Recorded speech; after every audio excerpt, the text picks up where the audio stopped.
பிரேத பரிசோதனைக்கு முன்னாடி ராம்குமாரோட உடம்பை நீங்க பாத்தீங்களா? நான் பிரேத பரிசோதனைக்கு முன்னால் நான் பார்க்கவே இல்லை. ஏன் பார்க்கல?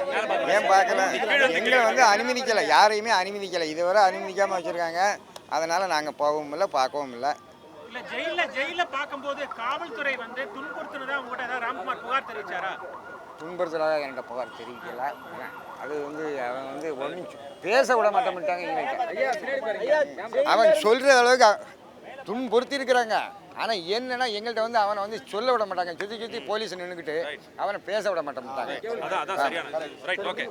பரமசிவம் தொடுத்த வழக்கில் வந்து தன்னுடைய மகனுக்கு வந்து நீதி கிடைக்கும், தன்னுடைய மகனுக்கு நீதி கிடைக்கணுங்கிறதுக்காக அவர் போராடிட்டு இருக்காரு. அந்த நீதிக்காக எங்களுடைய தரப்பில் வந்து ஒரு டாக்டர் வந்து போஸ்ட்மார்ட்டம் பண்ணும்போது எங்களுடைய டாக்டர் அதில் இருக்கணும், அது வந்து எங்களுடைய அடிப்படை உரிமை, மனித உரிமை வந்து வரணும், இருக்கணும் அப்படின்னு சொல்லி நாங்கள் கேட்டோம். அது ஒரு நீதிபதி வந்து ஏற்றுக்கினாரு, இன்னொரு நீதிபதி ஏற்றுக்கலை. அதனால் அந்த இது 3வது நீதிபதி இன்றைக்கி ஜஸ்டிஸ் கிருபாரன்ல இன்றைக்கி வழக்கு வந்தது. இந்த வழக்கில் கூட நாங்கள் அதெல்லாம் நாங்கள் என்ன எடுத்துக்கிறோம்னு சொன்னாச்சுன்னா, இது வந்து மனித உரிமை, அதாவது இந்த ஸ்டேட் வந்து யார் பக்கம் இருக்குது, அதாவது இந்த கவர்மெண்ட் வந்து யார் பக்கம் இருக்குது, அதாவது பாதிக்கப்பட்டவங்க பக்கத்தில் இருக்குதா அல்லது வந்து இந்த கொலை பண்ணானுங்களே அந்த பிரிசன் அத்தாரிட்டி பக்கமாக இருக்குதா அப்படிங்கிறதுக்கு அதாவது அதுதான் கேள்வி. அதனால் வந்து இந்த எங்களுக்கு நீதி வழங்கணும், நிச்சயம் நாங்கள் கேட்ட கோரிக்கையை நிறைவேறும். நீதிபதி வந்து 5 மணிக்கு தீர்ப்பு தரேன்னு இருக்காரு, நிச்சயம் வெற்றி கிடைக்கும் அப்படின்னு நம்புகிறோம். அரசு தரப்புல அவங்க வந்து கடுமையாக எதிர்ப்பு தெரிவிச்சிருக்காங்க. அது மட்டும் இல்லை, ஏன் வந்து அரசு மருத்துவர்களுக்கு தகுதியானவர்கள் தான், ஏன் அவங்க மீது நம்பிக்கை இல்லையான்னு கேள்வி எழுப்பியிருக்காரு. அதாவது வந்து அரசு தரப்புகளுக்கு மேலே நாங்கள் வந்து குறிப்பிட்ட வந்து ஒரு அலிகேஷன் வைக்கல, குறிப்பிட்ட அளவு குற்றச்சாட்டு வைக்கல. ஆனால் கூட இன்றைக்கி தினமணி பேப்பரில் ஒன்று வந்திருக்கு. தினமணி பேப்பரில் இன்னைய தேதியில் தினமணி பேப்பரில் ஒன்று வந்திருக்குது.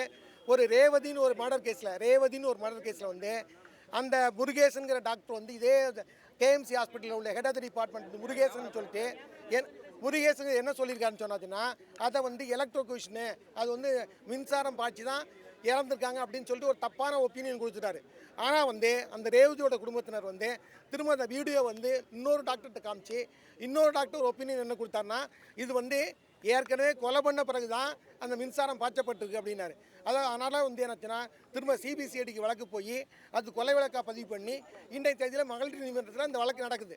அப்படி இருக்கையில் வந்து கவர்மெண்ட் டாக்டர் வந்து அமனபிலிட்டி ப்ரெஷர் ஒன்று, இதே மாதிரி போலீஸ் சொன்னால் கேட்கக்கூடிய அளவில் இருக்காங்க அப்படிங்கிறது வந்து நம்முடைய மனித உரிமையான தேசிய மனித உரிமை ஆணையமே வந்து இந்த மாதிரி வழக்குகளை வந்து அதாவது கஸ்டோடியல் டெத்து, அதாவது கொட்டடியில் வந்து போலீஸ் ஸ்டேஷன்லேயும் அந்த சிறையிலையும் வந்து இருக்கக்கூடிய இந்த மாதிரி கொலைகளை வந்து அது ஒரு தனியாக கணக்கில் கொண்டு அதுக்கு வந்து நம்முடைய டாக்டர் வந்து போஸ்ட்மார்ட்டத்தில் கலந்துக்கணும் அப்படின்னு சொல்லிட்டு உச்சநீதிமன்றமும் சொல்லியிருக்குது.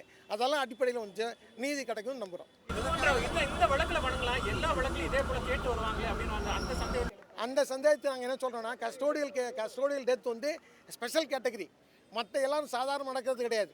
அதான் ஒருத்தர் வெட்டிக்கிட்டு சார் அது சாதாரண வழக்கு. ஆனால் இங்கே வந்து எதிர்பார்ட்டி வந்து ஸ்டேட்டு நம்ம கவர்மெண்ட்டுக்கு எதிராக ஃபைட் பண்ணணும்னு சொன்னாச்சுன்னா ஒரு தனிப்பட்ட ஒரு டாக்டர் தான் அதை வந்து உண்மையை கொண்டு வர முடியும்னு நாங்கள் நம்புகிறோம். அதனால் இது ஸ்பெஷல் கேட்டகரி, இதுக்கு வந்து தனியான முறையில் வந்து சொல்லிட்டு நீங்கள் ஒரு எங்களுடைய டாக்டர் வைக்கிறதுக்கு உதவி பண்ணணும்னு கேட்போம்.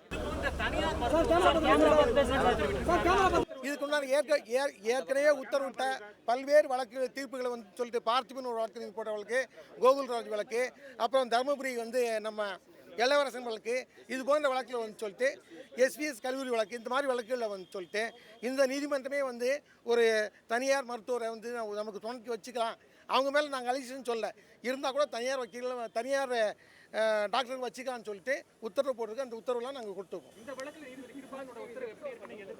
இல்லை, எங்களுக்கு சாதமாக இருக்கணும்னு நாங்கள் நம்புகிறோம். அரசு வந்து உண்மையை கொண்டு வரதுக்கு ஒத்துழைக்கணும். ஆனால் அவங்க ஏதோ காரணம் எங்களுக்கு வலுத்த சந்தேகம் இருக்குது. ஏன்னு சொன்னாச்சுன்னா இவங்க போலீஸ்காரங்களையும் இந்த சிறை நிர்வாகத்தையும் பாதுகாக்கிறதுக்கு தான் இந்த அரசு வந்து பயங்கரமாக அப்போஸ் பண்ணுறது நாங்கள் நம்புகிறோம்.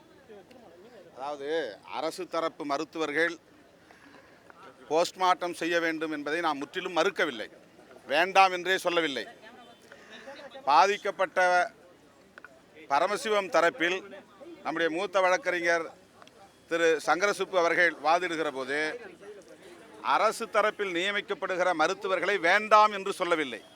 நாங்கள் சொல்லுகிற மருத்துவர் தான் போஸ்ட்மார்ட்டம் செய்ய வேண்டும் என்று கூறவில்லை. எங்களுக்கு ஒரு வாய்ப்பு, பாதிக்கப்பட்டவர்களுக்கு அவர்கள் சொல்லுகிற ஒரு மருத்துவரும் அங்கே இடம்பெற வேண்டும் என்பதுதான் கோரிக்கை. அவருடைய பிரசன்ஸ், அவருடைய முன்னிலையில் நாங்கள் சொல்லுகிற மருத்துவரும் உடன் இருக்க வேண்டும். இந்த கோரிக்கை மிக சாதாரணமான ஒரு கோரிக்கை, ஒரு சிம்பிள் டிமாண்ட். இது பாதிக்கப்பட்டவர் தரப்பு வாதாட வேண்டிய அரசு பாதிக்கப்பட்டவருடைய இந்த சாதாரண கோரிக்கையை நிராகரித்து 4 நாட்களாக அடம்பிடித்து வாதிட்டு கொண்டிருக்கிறது. இது உள்ளபடியே அதிர்ச்சியாக இருக்கிறது. இந்த போக்கு ஏன் என்று தெரியவில்லை. எதற்காக இவர்கள் இவ்வளவு கடும் ஆட்சேபம் தெரிவிக்கிறார்கள் என்று விளங்கவில்லை. குற்றவாளியை பாதுகாப்பதற்கு அரசு போராடுகிறதா என்பதுதான் இங்கே எழுகிற கேள்வியாக இருக்கிறது. எனவே பாதிக்கப்பட்ட ராம்குமாருடைய தந்தை பரமசிவம் அவர்களின் தரப்பில் வைக்கப்படுகிற கோரிக்கை என்பது அரசு தரப்பிலே நியமிக்கப்படுகிற மருத்துவர்களோடு எங்கள் விருப்பத்தின் பெயரில் நாங்கள் விரும்புகிற ஒரு மருத்துவரையும் அங்கே இடம்பெறச் செய்ய வேண்டும் என்பதுதான் கோரிக்கை. இதை ஏற்க மறுக்கிற அரசின் போக்கு உள்ளபடியே வேதனை அளிக்கிறது. இன்று மாலை 5 மணிக்கு ஜஸ்டிஸ் கிருபாகரன் அவர்கள் தன்னுடைய தீர்ப்பை தெரிவிப்பதாக சொல்லியிருக்கிறார். நீதி வெல்லும் என்று நம்புகிறோம். உங்களுடைய சந்தேகங்கள்லாம் யூகத்தின் அடிப்படையில் தான் அப்படின்னு அரசு தரப்பு எதிர்ப்பு அதாவது எங்களுடைய ரைட்டை எஸ்டாப்ளிஷ் பண்ணுறதுக்கான போராட்டம் தான் இது.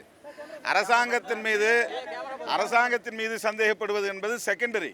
பிரைமரி என்னென்னா விக்டிம் சைடில் அவங்களுக்கு ஒரு ரைட் இருக்குது, அவங்க சாய்ஸ். இதுக்கு எத்தனையோ சைட்டேஷன் நம்முடைய மூத்த வழக்கறிஞர் அவர்கள் சங்கரசுப்பு அவர்கள் அங்கே வாதத்தின் போது எடுத்து வைத்திருக்கிறார். PUCL வழக்கு தீர்ப்பு ஒன்று அதற்கான மிகுந்த ஒரு சரியான ஒரு ஆதாரமாக இருக்கிறது. அதாவது பாதிக்கப்பட்டவர் தரப்பிலிருந்து அவருடைய வழக்கறிஞர் அங்கே இடம்பெறலாம், அவர் சொல்லுகிற மருத்துவர் அங்கே இடம்பெறலாம். In the presence of the our choice, presence of the doctor which is our choice. எங்களுடைய தரப்பு வழக்கறிஞர், எங்கள் தரப்பு மருத்துவர் அங்கே இடம்பெறலாம் என்பது ஏற்கனவே உச்சநீதிமன்றமே வழிகாட்டி இருக்கிறது. அதனை நேற்று டிவிஷன் பெஞ்சில் விசாரித்த போது குலுவாடி ரமேஷ் ஜஸ்டிஸ் அதை ஏற்றுக்கொண்டார்.